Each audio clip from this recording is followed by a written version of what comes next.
that was a good way to start. I know. I love that. They're just wonderful. I am so happy to be here tonight. I am appearing in the role of Elizabeth Gilbert, who was supposed to do this show, and she had to cancel at the last minute. So I am nothing but a stand-in. Do you need help, sweetheart? I feel like I've just had them on for like 20 minutes. Just thank you. Thank you, Ann Patchett. That's right. I'm going to tell you. And my socks don't match. They're Emma's socks. But I'm just doing the best I can. So would Liz Gilbert have pulled off your boots for you, Glennon? Oh my God, totally. She totally would have. She would have given you a pedicure, yes. probably. Well, all right. I wanted to sing, let's start at the very beginning. A very good place to start. Oh my God, you're good. I know. The one word, Oprah. Oprah. Can we talk? Because I haven't asked you about this, and I really want to know everything. Start from the beginning. When did the phone ring? How did you know? Oh, you guys. Okay. Well, so many things happen. She read Love Warrior. She got Love Warrior. Yeah, imagine she didn't just call you cold. No. And she really liked it. She liked Love Warrior a lot. I imagine if she was kind of lukewarm on it, she wouldn't have picked you for the Oprah book yet. So then she asked me to come to her house to film Super Soul Sunday, which will be this Sunday. Which house? The house in Montecito. Wow. It's very large. And so sister and I went there. I was really very afraid. And we filmed it, and then she was just so wonderful. So then I went to her house and played with her dogs, and then we just became friends. And you guys, she is ridiculously amazing. She's extremely kind and generous, and we sat around her table, and she asked me to say grace. So you guys, can you imagine? I'm like sweating and terrified, and I already made it through Super Soul Sunday without dying, and now I'm at her table. And like with her dog still on your hands. Yeah, and she's like, can you say grace? And I'm just like sweating, and I forgot about what grace is, but I said it. And then we had to go around the table and say our best moments. And so I had one about Chase, and then she's like, well, my best moment was when I was with Nelson Mandela, and we were blah, blah, blah. And my sister's next to her, and she goes, damn it, I was gonna say my Nelson Mandela moment, but you stole it. That's good. Right? Yeah, that's really good. What was your best moment? I don't remember anything. I just blacked out. It was like the old days. And then, so we just, I don't know. And then later she called me about Love Warrior. Actually, that was just about Carry On Warrior. Are you serious? Yeah, yes. And so then I'm in a hotel room with my mom, and we were at a speaking thing, and the phone rings, and I answered it, and she goes, hi, Sister Glennon, this is Sister O. I picked your book for book club. And I'm like, what? And my mom says, who is it? Oh, it's and I said, it's Oprah. And my mom just stood up and ran into the bathroom and hid. Because her eyes are upon us. Yeah, so I don't know. I just think the best thing about Oprah is she's just really kind and generous and easy and wonderful. So, had you ever had any Oprah fantasies before this happened? I have to say, as a young writer growing up, there were those of us who every time the phone would ring would turn around and say, I don't know, do you think it's Oprah? It was very much on our minds for a certain era of life. I've thought about it a few times, a few hundred times, yeah. But it was still the whole thing was very surreal and wonderful. Okay, so there was a day in your life that wasn't a great day, and you didn't know what to do with what was churning around inside of you, and you sat down to type. And that was how this started. Yes. And that got you here and to Oprah. Yeah. So let's start there. Talk a little bit about that day and about that beginning and about what you thought at that moment you were doing and where you thought it might go. Because I imagine you didn't think it was going to Montecito at that moment. So what got me to that moment, so I got sober 14 and a half years ago. So, I know, I'm so awesome! It's the best thing in the world is sobriety. It's the hardest thing too, but it's the best thing. So, 14 years ago, it was Mother's Day, and I just found myself sitting on a bathroom floor just shaking from terror and withdrawal and holding a positive pregnancy test. And it wasn't a happy moment for me. It was terrifying because I had been lost to bulimia and alcoholism and all the things for, I think, 15 years at that point. And just like addicts do, I just burned every bridge in my life. And I was so alone and so sick. And still, something about that test just kind of read as an invitation to come back to life. Mm-hmm. Like, I felt like this might be my last chance. Like, this might be the one thing that I want more than I want to be numb. I might want to be a mom more than I want to be numb. So I did what I do when I don't know what to do. I called my sister, and I said, okay, I'm ready. I need to get better. Come get me. Your sister is amazing. She's amazing. I have just spent a little bit of time with your sister today, and I think I'm kind of in love with her. She's a force. Everyone's in love with her. Yeah. She's just a force and a light. And she's here, of course, because she doesn't let me go anywhere without her. So where are you, sissy? I love you, my sister bear. Okay, so. She's the one who's really rocking the Love Warrior t-shirt. Always. Yeah. Yes. So she came and got me, and she took me to my first meeting. Mm-hmm. And I remember sitting around the circle and just thinking, oh my God, these are the first honest people that I've ever met in my life. Like, I love these people. These are my people. I mean, they were all jacked up too. Whoa. But like, we're all jacked up, right? We just like straighten our hair too and hope no one notices. That's what I do. So I thought, okay, maybe if I can do life this way, like this honestly, maybe I can be sober. So I decided that day I was going to become a sober person, but I didn't know how to be a sober grown-up because I dropped out of life when I was 10 years old. Okay? So when I was 10 years old, I looked out at the world, and I was a super sensitive kid, and I just decided that love and pain were too risky.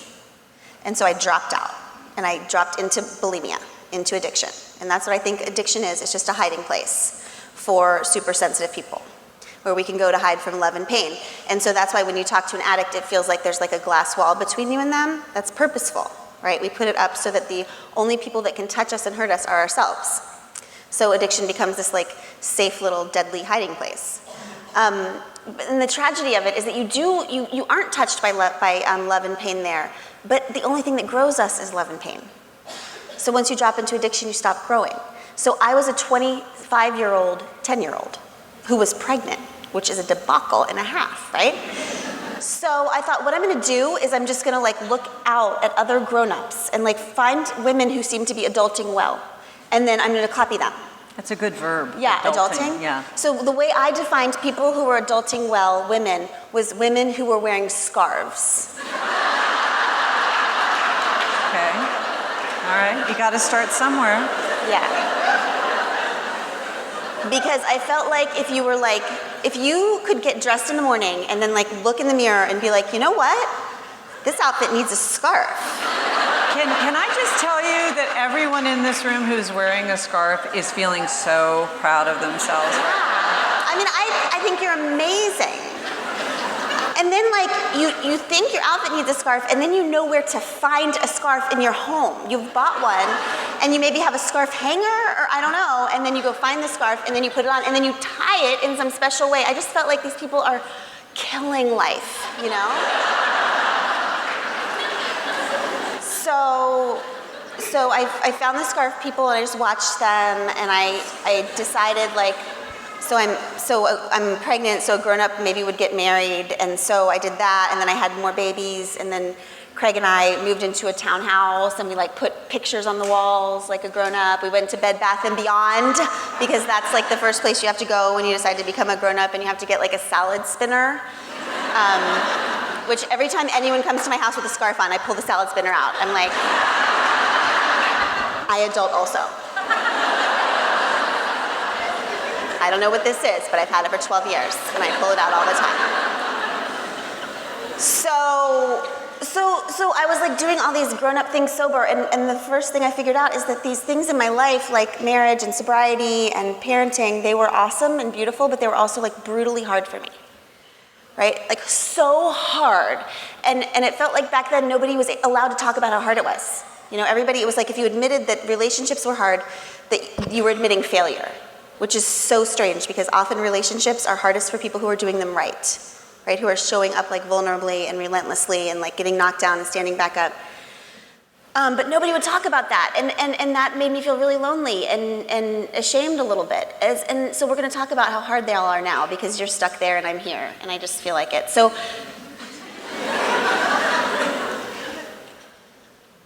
marriage. Is anyone trying that?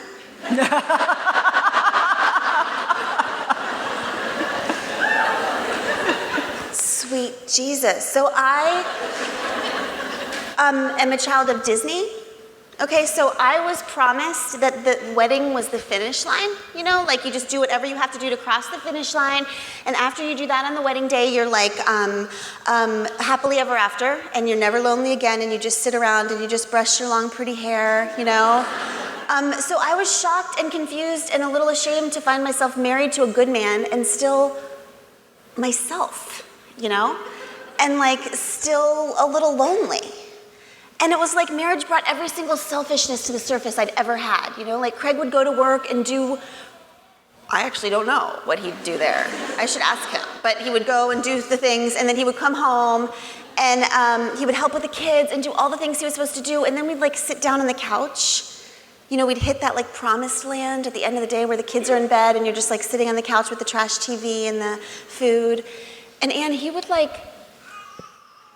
start like chewing.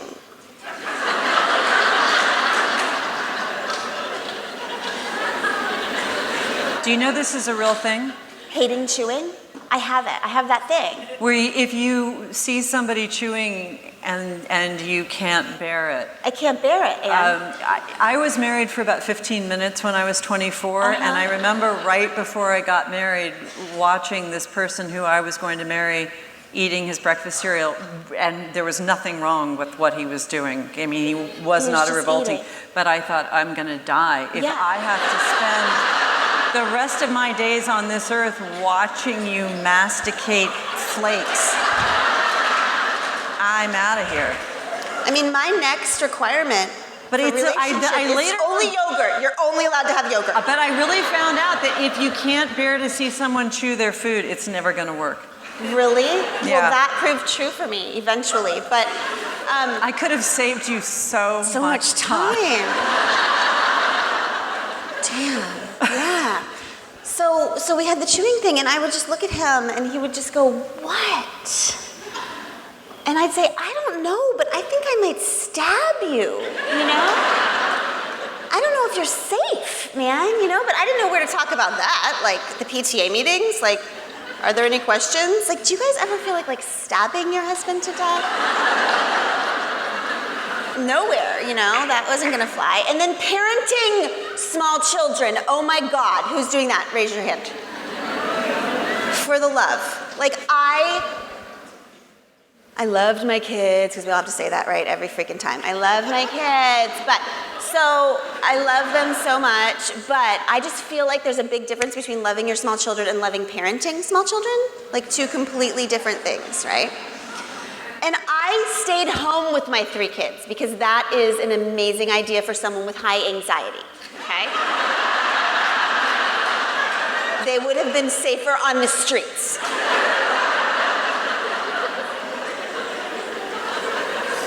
And so I was just like dripping with children all day, and like every moment was just not enough and too much at the same time. And it was like parenting, I thought it was nice before I had kids, which like brought every single anger to the surface of me being with them, you know? Like, so I brought the baby home, and this woman from my neighborhood, I had all 3 of them home, and she invited me over for a play date. So do you guys have those in Nashville? Yeah. Oh my God. Okay, so that's where you for those of you who don't know, that's where you get together with some people and the kids are there and they throw things and you just sit on the couch and try to complete a sentence and you just sweat. It's a nightmare, okay? And all anyone says is things like, "Oh my God, he's never like this." Like, I don't know.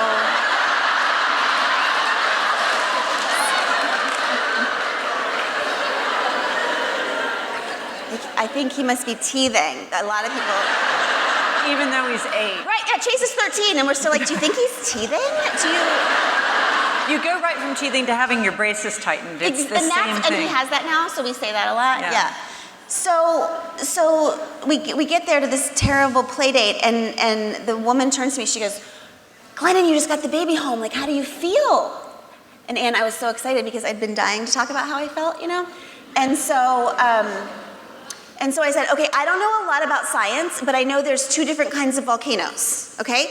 There's like active volcanoes, and then there's dormant volcanoes. And dormant volcanoes, they look really calm on the outside, but inside they're like bubbling with boiling hot lava that at any moment could explode and kill everyone in the vicinity. That's how I feel all day, all the days, as a mom, all the days. All the days, right? And I was so excited because I felt like it was like a solid metaphor and I'd been working on it, you know? Yeah, it's good. Yeah, it's good, right? It is really good. Metaphors, yeah, it's I'm so hoping that this metaphor is what makes you type, but please go on. Oh yeah, I forgot the question. Okay, so... I'm still here for you, Yeah, Glennon. thank you. I'm holding the other end of the rope. Right, you're there. Yeah. Okay, so, so what happened, we are getting there because what happened is that everyone's eyes just got really wide, you know, like silence. When I said that thing about the volcano killing everyone. And so that's when I figured out, oh, we're not doing that here, you know? So I said, oh, what I meant to say is that I just love every minute of parenting. I hate when they go to sleep. I just watch them sleep. And if there's one word that I could use to describe motherhood, it would be fulfilled. I just feel really freaking fulfilled, okay?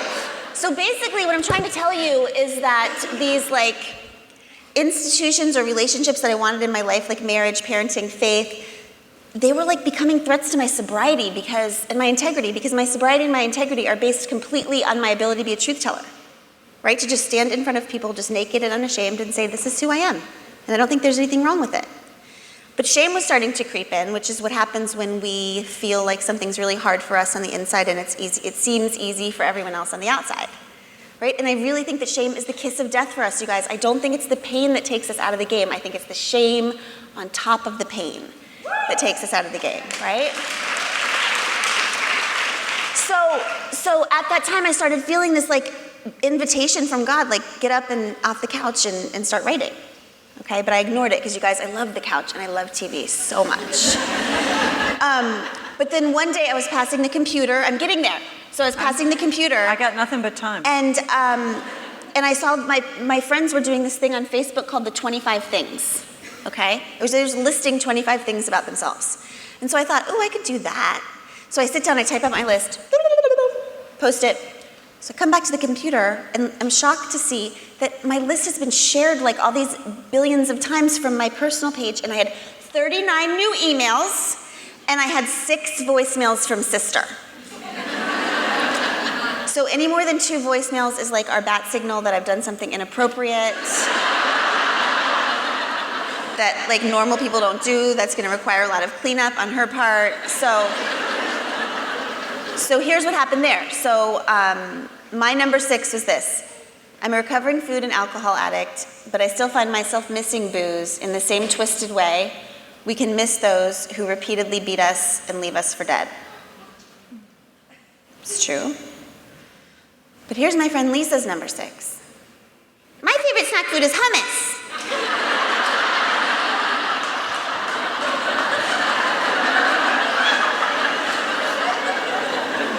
So we weren't doing that there either, Anne, is what I'm trying to say. And all of mine were like that. You know, that was like the lightest one. And so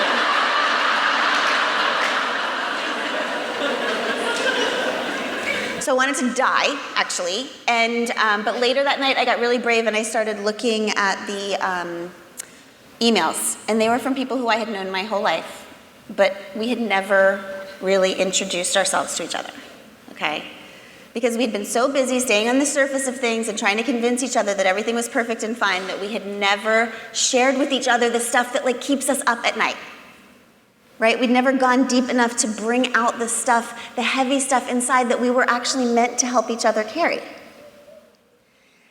And so after that day, I remember sitting with Craig and saying, this is what I'm gonna do. Like, this truth telling is amazing. It's like this key that can unlock people. Like, you stand up and you say, here I really am. And some people will go, all right, then here I am too.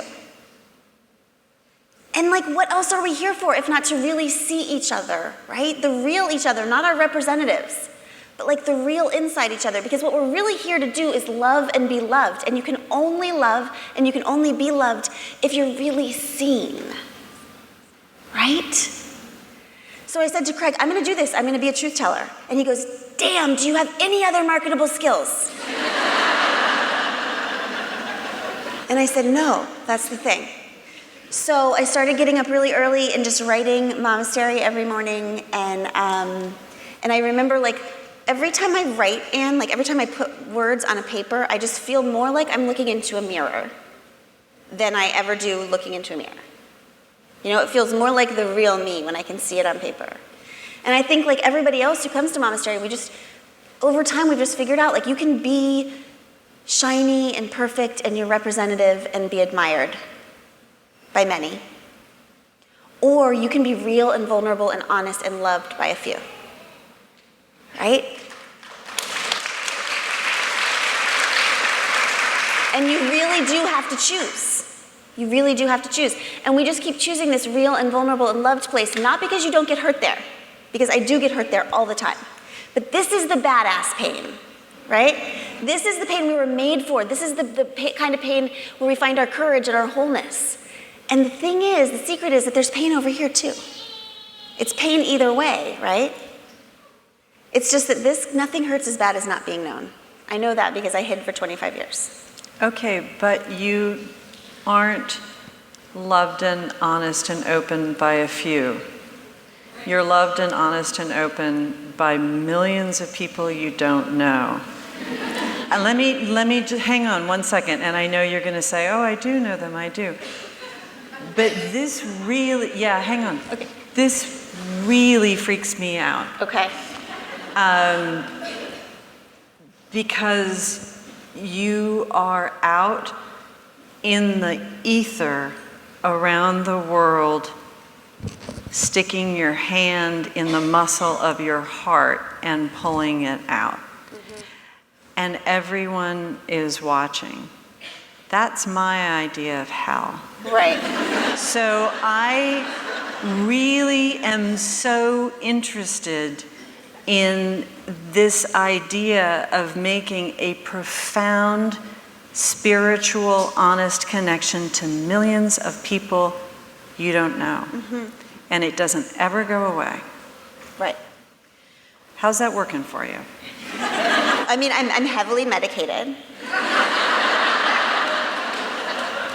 I am, but that's not the answer. So Well, I'm not. I know. I mean, so maybe... You don't need to be because you have boundaries, okay? Okay. I want to have this conversation with you. Yeah. Well, here's what I think. I think everybody's heaven and hell is different. And everybody's calling as an artist is different. I truly feel like I will talk for the rest of my life about the need to have boundaries and how hard it is to live out loud and all the crap that comes with it, and I will keep doing it for the rest of my life. I feel like I am having a dialogue with Philippe Petit after he walked between the towers of the World Trade Center on a rope. Uh-huh. That's how scary what you're doing is to me. Really? Really. Wow, now I'm scared. I mean, sort of it's so unimaginable to me. And so one of the things that I'm wondering is, when you went through this door, did you know where you were going? Did you have any sense? And was it always okay? And is it still okay? Yeah. I mean, I know that what happens is that when you start taking this like little leap of faith, right? Where you're like, okay, I'm gonna pull this thing out, which is the shame thing. Like for me, the second that I feel like I can't write about something, that's when I know I have to write about first. And that's just addict stuff, right? Because we fight shame. So like the second something feels scary inside, we pull it out. That's what a meeting is. My whole life is just one big meeting. Okay, that's what I'm doing. Okay. On a big on a big platform, right? I'm just like, hi, my name is Glennon. It's been 14 years. So what happens though is this cycle. So you pull something out and then a bunch of people say me too, and that makes you feel braver. So then you want to go deeper and you pull something else out and then a bunch of people go me too, and that makes you feel even braver. And then you get to the point where you're like, I wonder if we are just all the freaking same. Like if it is true that the most personal stuff is also the most universal. All the time. You know? And Anne, like there's so much crap and so much pain that comes with like doing life this way. But the privileges and the joy that comes from it, I mean, I get letters. I have an entire garage full of boxes of letters from women. I will not finish them until I'm 90 years old, right? People... They write you on paper? They write me on paper because I started this thing all the time. So I started this thing called, I figured out a while back because I read so many women's stories. That's what I do. Like what has changed my life the most is not the writing and it's not the speaking. It's the listening and the reading.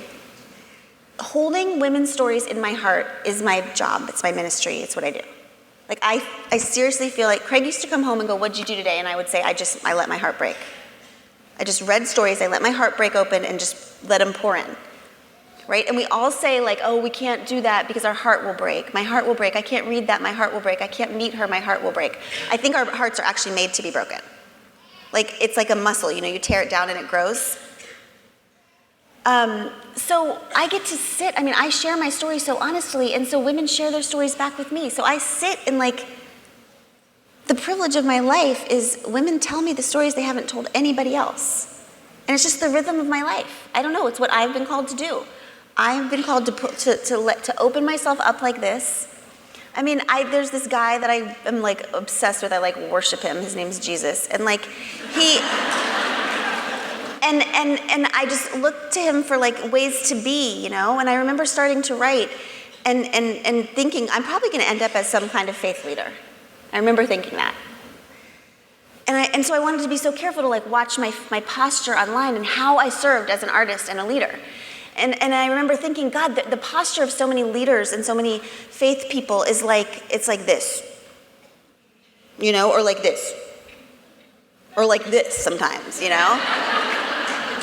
And I kept thinking, like, why? Because like Jesus taught us that the most transformational posture we can possibly have is this. Right? Like totally, utterly open, like vulnerable, completely vulnerable, like heart just completely visible, empty-handed, like available for crucifixion at any time, just totally open to whoever and whatever comes next. And the more open I stay, the more my life hurts and the more beautiful it gets. That's it. It just gets wider and wider and wider and more beautiful. Do you have any idea what your life would have looked like in 1950? I would have been like burned as a witch, right? Probably not in 1950. I didn't want to put it back too far for just that reason. Okay. Pre-internet. Pre-internet, okay. We could say, what would your life have looked like in 1990? God, I don't know. Do you have any idea how you would have done your ministry without the internet? I'm so curious about this. Yeah, I mean, I would have done it the way I still do it now. Like, I do it on a wide scale, but I do it on a little scale too. Like, I'm a Sunday school teacher. Oh, wow. Yeah, so I sit with my little ones, and they're all like little ragamuffins, and I love them so much, and I just feel like when I was a little girl, I just got really confused about what was important and what was real. And I started listening to all the world's messages about my worth and what it meant to be a strong girl and a strong woman, and I got really, really, really lost. So what I do with my little ones is I just try to be a megaphone for truth, you know? I just like reel them back in every Sunday. I know they're gonna go to school and they're gonna not know where to sit at lunch, and that's how we all feel all the time, right? Where am I gonna sit at lunch? Like I'm 40 and I'm still like, oh my God, where do I sit? So every Sunday I just, tell them over and over again, you are loved exactly the way you are. You are enough exactly the way you are. That's really all we need to learn over and over again. So I would just be writing. I know what I'd be doing. I'd be writing in my house, and I'd be doing my little ministry on a smaller scale. Okay, let me ask you a question about your book. Okay. So I wrote a book called This is the Story of a Happy Marriage. Mine's different. Yeah. oddly, yes and no. So after I sent the manuscript in with that title, between sending it in and publication, every time my husband and I had a fight, I would be like, mother of God, I wrote a book called This is the Story of a Happy Marriage, and now you're telling me this. Right. I'm just thinking there's no way in the world we're going to make it through publication. Right. Liz Gilbert wrote a book called Committed. Right. Yeah. All right, so you wrote a book called Love Warrior, and when I read this book, I read it before. So I read it and was incredibly moved by that experience. What is it like to have the experience of publishing a book a month after you announce your divorce? And I have to say, when I heard this, not knowing you and not knowing all of this, I kept thinking, why didn't you just wait until January to make this announcement? Right. But of course, that couldn't possibly be anything you would do. No. It was hard. Take me to it. Yeah, I mean, a lot of people asked me to wait till after publication to announce that. Love Warrior is an interesting thing. I don't know, for those of you who don't know, so what happened with my marriage is that 4 years ago, I found out that in a therapy session, my husband revealed to me that he'd been unfaithful to me throughout my whole marriage, numerous times. And so it was just utterly just rocked me to my core because I didn't know, I had no clue. And so basically it just sent me right back to the bathroom floor, rock bottom again. And I started writing each day. I knew I would never write about this, publicly. I would never write about what happened in my marriage because it was so humiliating to me, okay? Because all of this happened 2 weeks before I had to go on tour with Carry On Warrior, all right? And I was a family expert. That was what they were touting me as. So I was a marriage expert and shit.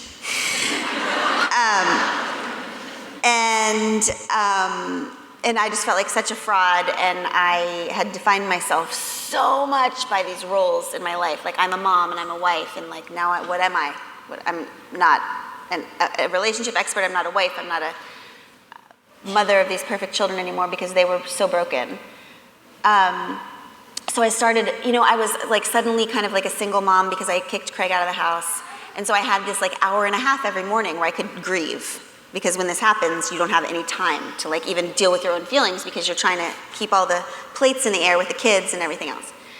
So I just started writing by myself, just to work through it, to process it. So on one hand, you're typing the monastery, and on the other hand, you're typing the secret truth, the truth and the secret truth. Yeah, the secret truth that I would never tell anyone because I was so embarrassed. And then over time, what happened during that time is that I figured out, I know enough about rock bottom to know that there's it's an eviction from your life, right? It's everything's going along fine, and then the universe just hands you this eviction notice. It's you don't get to live your life anymore. No matter how comfortable you were there, it's done. It's done.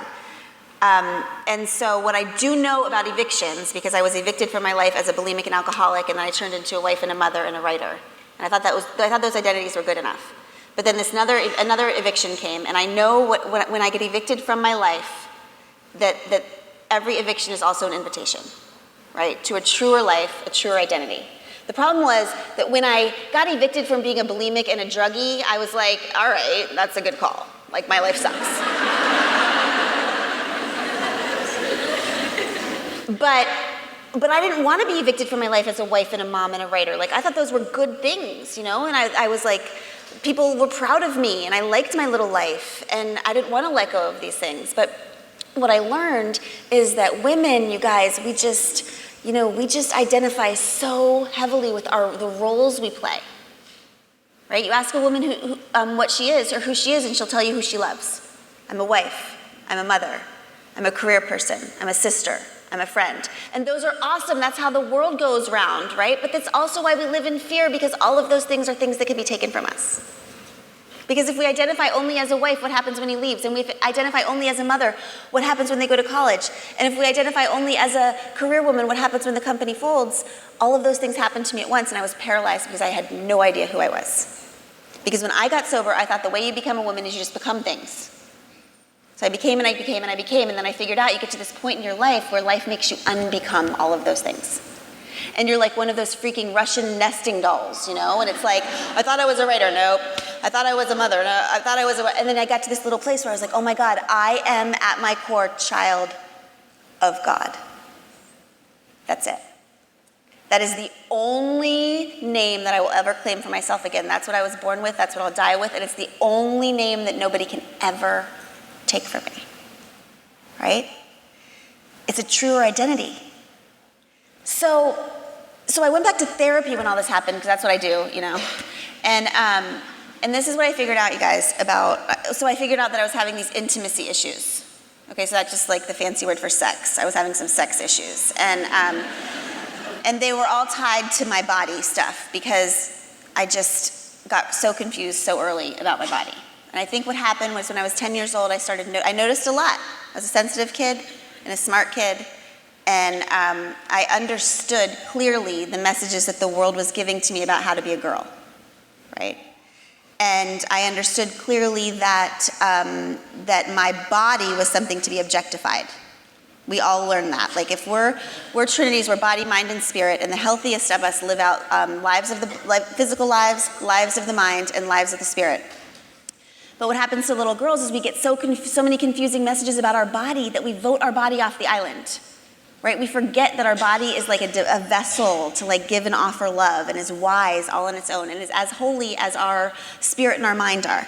Because our bodies are so commodified in this culture, right? They're so objectified that at some point we start to agree with the world. We say, okay, yes, my body is an object, so I will care more about what I look like than what I'm looking at. And I will care more about being desired than desiring. And I will care more about being wanted than wanting, right? So what happens when you let yourself become objectified, when you become like the object instead of the subject of your life, is that sex gets really confusing. I always felt like I was being used during sex. I was like hovering above myself in my mind and my body, and my mind and my spirit, because I didn't live in my body, and looking down on myself and feeling pissed and used. And so Craig was trying to love me with his body, but I did not live there. I could not accept love there, and I couldn't give love there. And then what was happening on Craig's side is that he's a body, mind, and spirit too. But what happens to a lot of little boys is that they don't get shamed out of their bodies, they get shamed out of their emotions. Right? Because when they're little, the world tells them, they tell us don't hunger, don't desire, and they tell little boys don't feel, don't cry. And so he voted his emotions off the island, right? And so I'm trying to love him with my mind and my feelings and all the things, and he doesn't know how to do that. He doesn't live there. Right? So he's trying to love me with his body. I'm trying to love him with my mind and my emotions, and we're just missing each other, missing each other, missing each other. And so what we figured out during the process of Love Warrior is that marriage really has to be between two whole people, or we will just miss each other forever. And so what Love Warrior is the story of is two separate people trying to become whole. And what happened is that I was surviving during that time. I was just surviving. I was trying to keep my family together. I was shattered on the ground, like freaking shattered. And over time, I picked up the pieces and put myself back together. And what happens, this is what I think happened. I think I put myself back together and I just ended up a completely different shape and a different size. And I didn't fit in my old life anymore. And I think when it happened is when I wrote the book. I think it's possible that if I didn't write that book, none of this would have happened.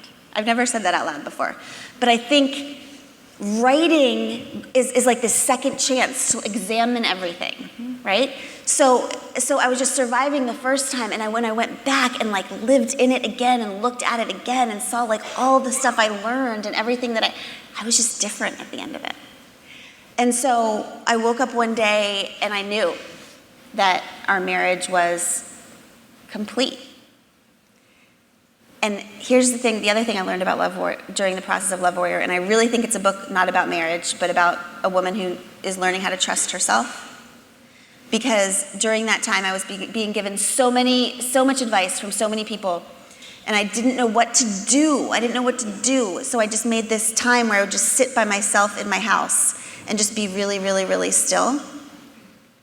And what I learned is that every time a woman says she doesn't know what to do, she's lying. that we always know what to do. And when we say we don't know what to do, it's because we don't want to do the thing that we know to do. Right? Because there's this thing inside of us. I call it God. Some people call it wisdom or intuition. I have a friend who has God issues. She calls it Sebastian. I don't think it matters.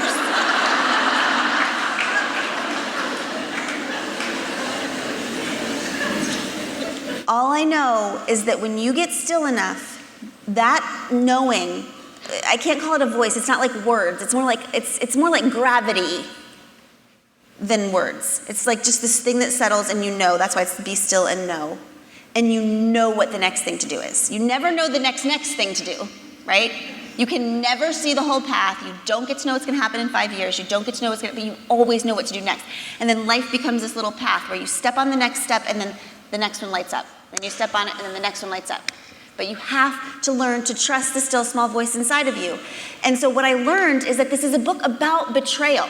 But it's not about Craig betraying me. It's about me learning never to betray myself again. And what self-betrayal is, you guys,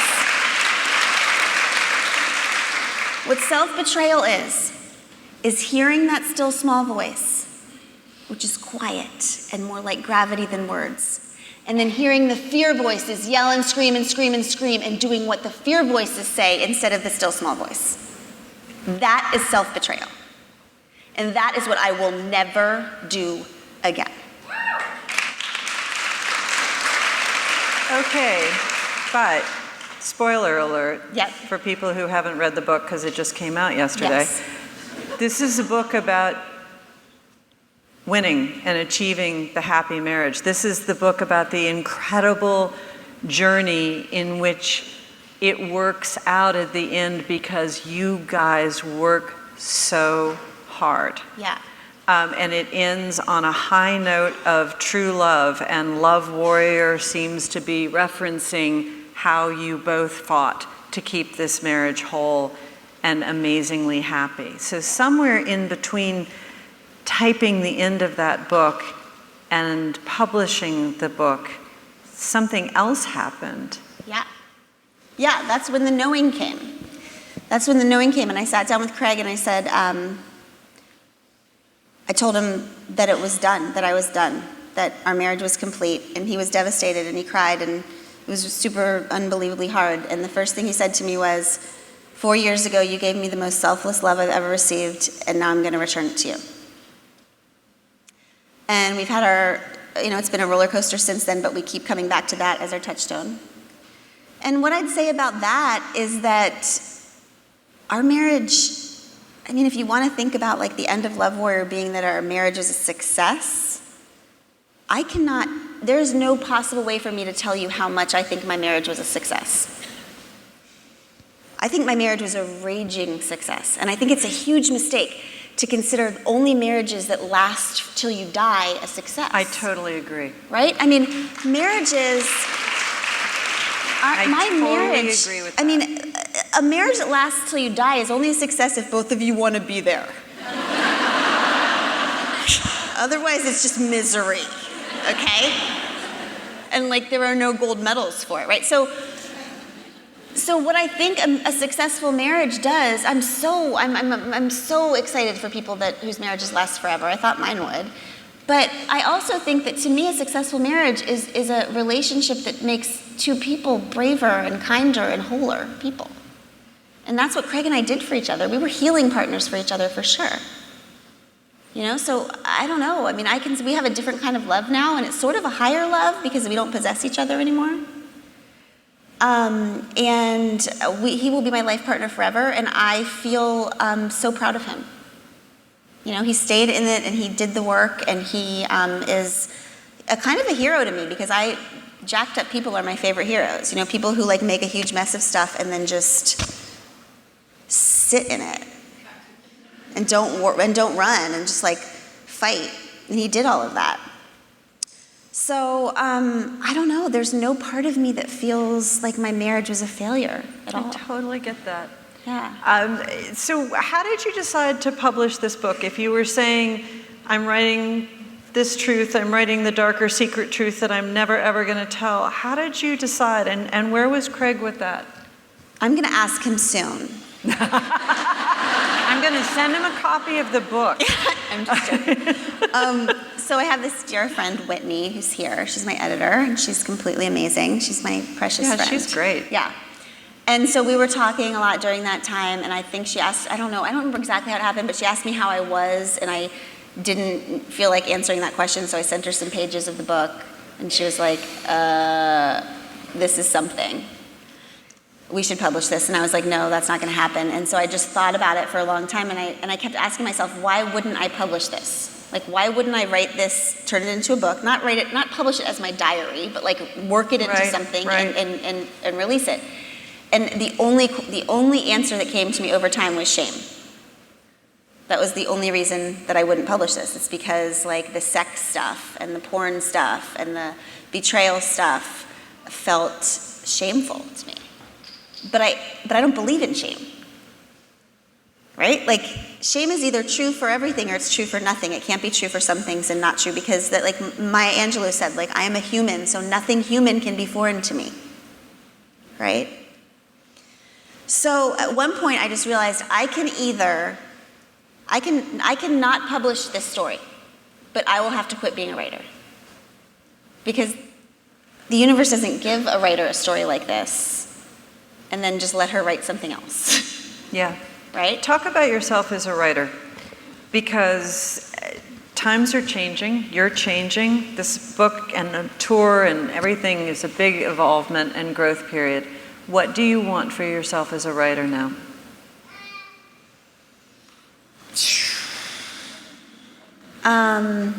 Would you ever write a novel? I've thought about that. It seems so hard. It's not. You guys, Anne has this novel coming out called Commonwealth. I just... Could you come back on Monday and be my opening act? Yes. It would be so nice, yeah. Amazon just asked me to write... I'm not supposed to mention Amazon because Parnassus asked me to write this about my 3 favorite books of 2016, and I put Commonwealth on it because it's so freaking good. Okay, stay on point with me. I don't want to talk about that question. I want to know what you want from yourself as a writer. Okay. Because I'll tell you what, I've known some people who are memoirists, and that gets hard after a while. Yeah. You run out. Yeah. I mean, I will never run out. Like, the universe provides me so much material, it's like unbelievable. But I will tell you how I'll be really honest with you in this moment. Please. I don't know what's going to happen in the future. I will not hold you to it. In this moment, I feel kind of scared. And I feel really, really exposed. Yeah, And, you are. Yeah. And I feel like I need to probably withdraw a little bit. Like, I need to figure out how to be more of a writer and less of like a reality show. Well, and also a writer versus interacting all the time. I mean, for me, when I'm writing, it is the period in which I am not interacting, or I'm only interacting with the writing. I write the entire book and no one sees it until I'm finished with it. I know. Okay, so that's the difference. Okay? So I don't think of myself as just a writer.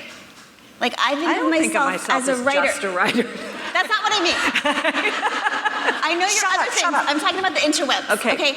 I think of myself as a writer, but I think of myself as a leader of the most gorgeous, unbelievably rich, brave community of women on there. Absolutely. And the work that you do with charity, right. I mean, all of the larger things. But what I'm asking is, what do you want for yourself as a writer?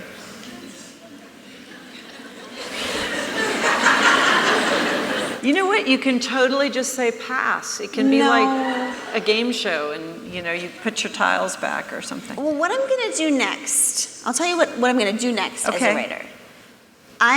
So Love Warrior is like really causing some like disturbances in the universe, which is making me so happy. And so I think what's happening is people are reading Love Warrior and they're feeling a lot of feelings. And they're feeling a little bit disquieted and disrupted. And so I know why, because I've been thinking about it for years, because this process, this all happened to me 4 years ago, and I finished Love Warrior a year ago. Okay, so none of this is new to me. And so what I'm going to do next is explain why everyone's upset. That's going to be my next book. Like, I'm going to talk about like all of the institutions that are brought up in Love Warrior, like faith and like marriage and like parenthood and like friendship and like the beauty industry. And I'm going to just tear them all up.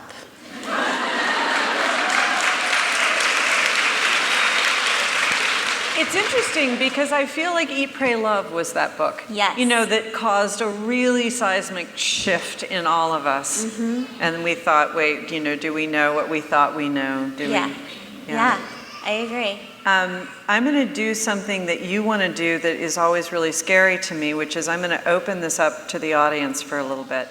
And I'm going to talk to you, audience, and tell you how this is going to go. Because we don't have a ton of time, and there are a ton of you, and there are a ton of questions. And what often happens in these moments is that people get up and they just talk about their feelings, and they don't ask a question. And a lot of times, people can be really genuinely crazy, and they just get up and talk for a long period of time. And it's nervous-making and embarrassing for all of us. So I just want to say to you, if you're that person, I want you to hold really, really tight to that part of yourself and stay in your chair. I'm that person. She's not saying that. That's not from her. I would like people, can we bring the house lights up so I can see what I'm talking about? People who have like a succinct, maybe one sentence question with that punctuation mark at the end. Let's give this a try, you. Let's try, let her try. Here we go. Shh, quiet. Do you still have the minivan, and if not, now that there's been a little bit of success with BookPage number 1, are you going to get a new car? Did you, okay, we need to repeat that. Okay. The question is, do you still have a minivan, and now that there's been success, are you going to get a new car? I love my minivan, and I still have it, and I have had it since Emma was born, so it's 9 years old. Wait, Emma is 8. It's 8 years old. Good job, Mom. Thank you. Thank you. Their ages change every year, and Yeah. there's It's a lot, and there are 3 of them. Forget That's it. a lot to keep up. I would like to say that was a beautiful question. That's exactly what I'm talking about. Okay. All right, there's a hand over here.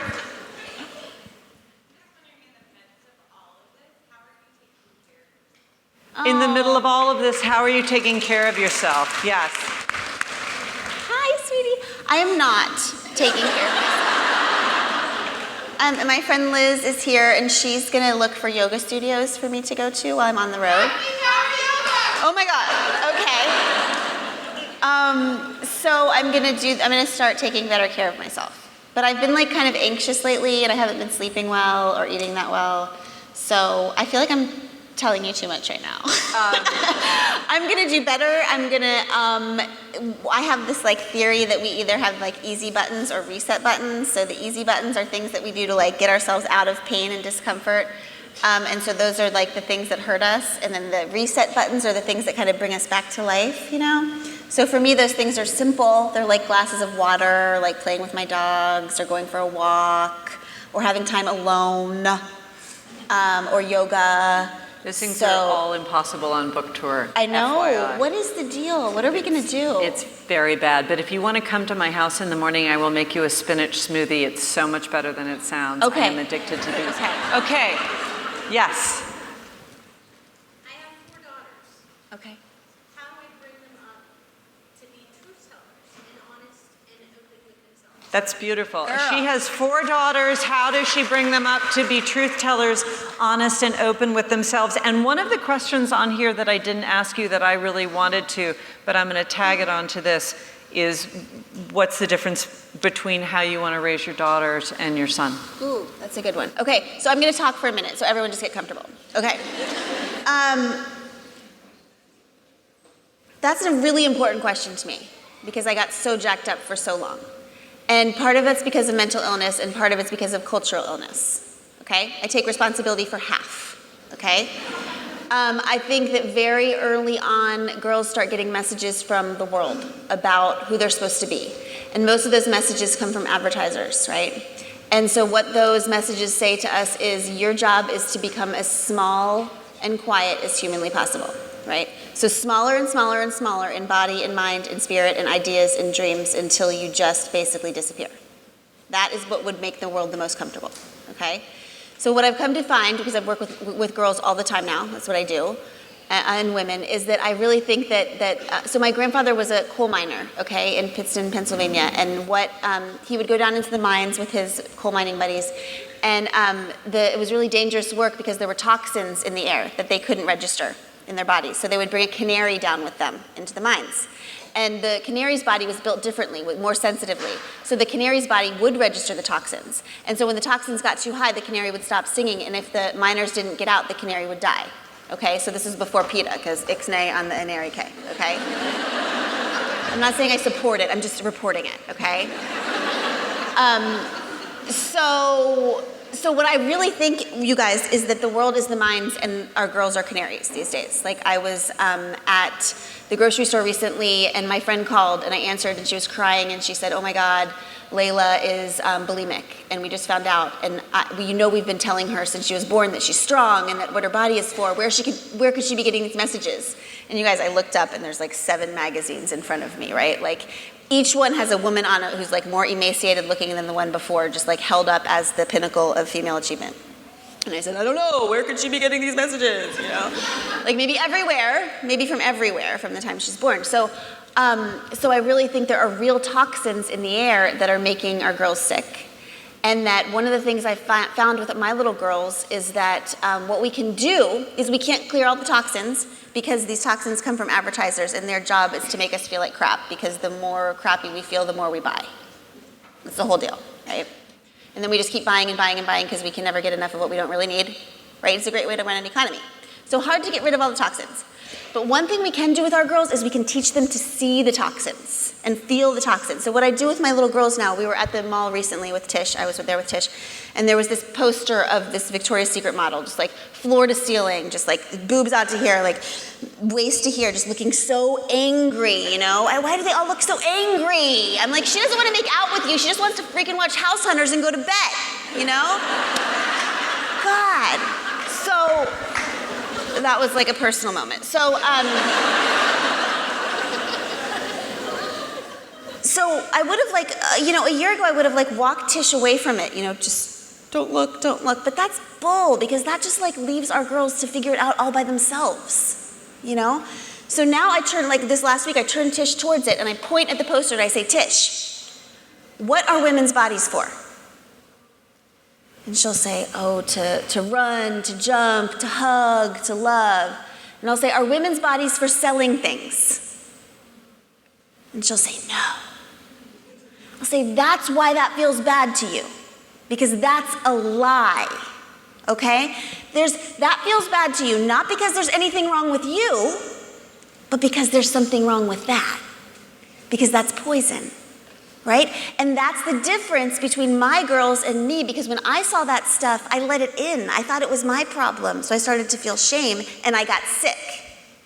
My girls look at it and say there's something wrong with that, and they get pissed. That's what we want. Okay? Because in the minds where there is all these toxins, we can have little girls who are sick, or we can have little girls who are angry. Right? And I want pissed girls. Okay? So we're at the bookstore recently, and Tish looks up and sees all these magazines. She calls me over, because that's what she does, because she's like a little raging feminist now, and she points at all of them. And although she says she's a feminist unless there's a spider. Then she wants dad, okay?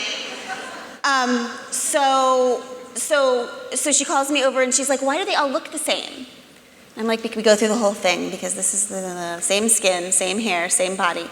So we get home, and she goes into her room, and the next thing I hear is, Mom, how do you spell petition? So I Google, how do you spell the petition, because that's it's hard. There's like a lot of T's and I's.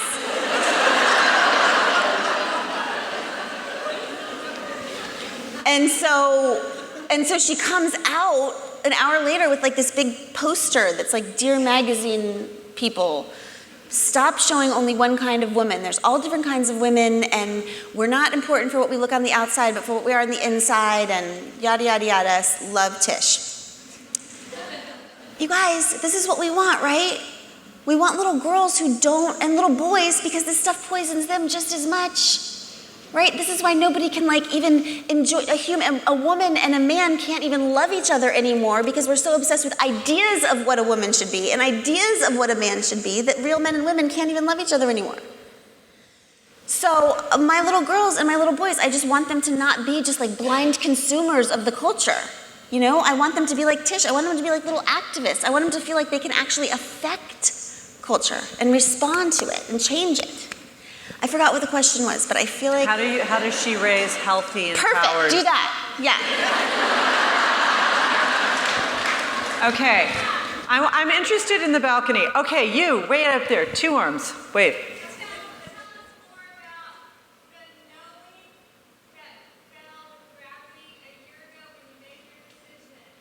Tell us more about the knowing. Tell us more about the knowing when you made your decision a year ago. I'm not... That the marriage was complete. Yeah, God, I mean, the thing about the knowing is that there's not a lot of words to it, you know? If I can explain something in too many words, then that's usually, like, there's always a lot of words with the fear voices, you know?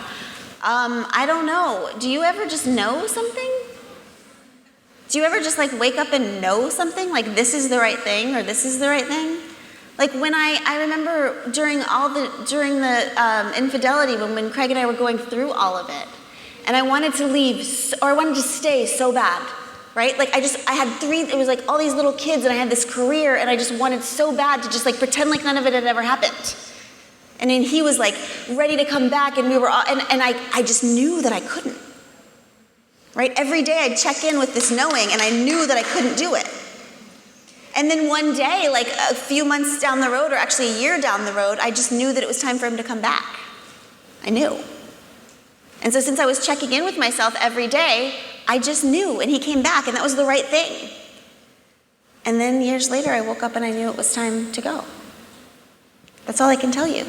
The wisest women I know practice enough letting their self, like we push this self of ours down to the surface because the whole world tells us that the way to be a woman is to be selfless. Do you hear that? What that means? To be without a self is the way to be a woman? Right? So we push it down, we push it down, until we can't even hear from ourselves anymore. And so we practice it now. I mean, it starts so early, you guys. Chase has these little girlfriends who come over to our house, and I'll be like, you guys, there'll be like 5 of them or 6 of them, boys and girls. And I'll be like, do you guys want chicken nuggets or pizza? And all the boys will be like, pizza! And they'll say what they want, and the girls will go, oh, we don't care. Whatever. All the time. I sit Chase's, they're losing themselves already. Okay? They think that what it's to be a good woman or to be a successful woman is to say whatever. All the time, or look at somebody else to know what to do. I sat down with a group of girls recently, you guys, and I said, look, we're either gonna go to the beach or we're gonna go to the dog park. You're gonna decide what we're gonna do, okay? No whatever, don't look at the boys, tell me what you wanna do. And all of them go. So I say, okay, here's what we're gonna do. This is a quarter, okay? I'm gonna flip this quarter in the air. If it's heads, we're going to the beach. If it's tails, we're going to the dog park. Tell me what you want it to be now. And they'll go heads. Like, there's yourself. There's yourself, right? Like, every time you need to make a decision while you're practicing, pretend you're flipping a coin. All right? And at the last minute, decide which do you want it to be. And that's how you start to find yourself. That's how it comes to the surface. And after a while, you practice it so much, and you start trusting yourself enough that you get really good at it. And if you can do the little things, you can do the big things too. And what you learn over time is that whatever is best for you is also best for your people. Okay? And whatever is best for your people is also best for the world. Right? And so what we really have to do as women is just start trusting ourselves. How do you feel about single-sex education? Ooh. I actually love that idea. I love the idea of single-sex education. Yeah. Yeah, I think that would have done me really, really well. I had entirely single-sex education, and so many of these things I'm thinking, I just never had this. Really? And never once, never had this. Because Nor you didn't my, look at boys in a classroom to no, you didn't nor dumb did yourself my girls. I mean, everybody was just like, yeah, dog park. What's up with you? It's so interesting. Mm-hmm. I don't know, Catholic school for all. Okay, yes, right here. Let's say you don't have millions of people that love you deeply. How do you be authentically yourself and not be too much for people? Okay, what if you don't have millions of people who love you deeply? How can you be authentically yourself and not be too much for people? I'm doing good at this. Yeah. Okay. Well, you're probably too much for people. So anybody who has to ask that question, you're one of us. It's true, you know, you're deluded over millions of people. Right, I know. When she was like, I'm going to tell them if they're crazy not to ask a question, I was like, oh, you don't understand. We're all crazy here. You are probably too much. So what I think that means, I don't know if what that means is that like your feelings are too big, or you don't fit in certain situations, or you say things that maybe make people shrink back.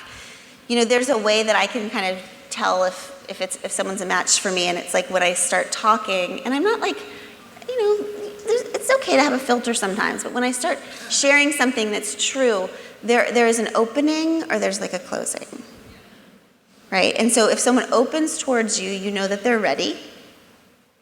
And if they close, that means they're not ready. It doesn't mean they're bad or good or whatever. It just means that someone's not ready for you. A lot of people ask me that question, and what they say is, I mean, it's weird for me because I have like all of these people, right? It's different for me. But then people always say, how do I be authentic? Because I can't even be real with my own family. You guys are like, yeah. So no one should try to be real with their own family. Ever.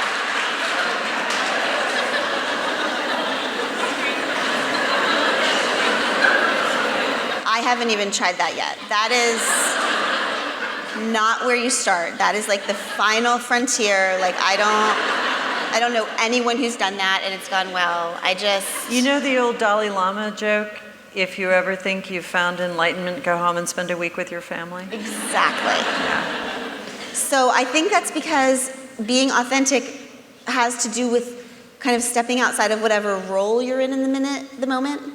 Because we all have a script to stick to with whatever role. If we're a mom, this is our script. If we're if we're a person in a checkout register, this is our script.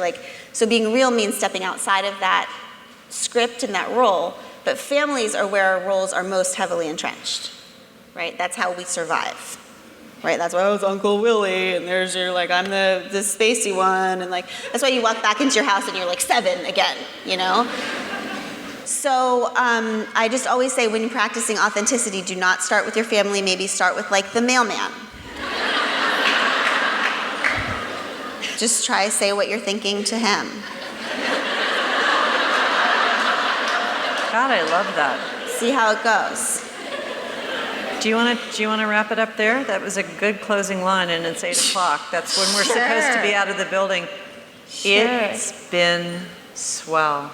Thank you so much. I love you guys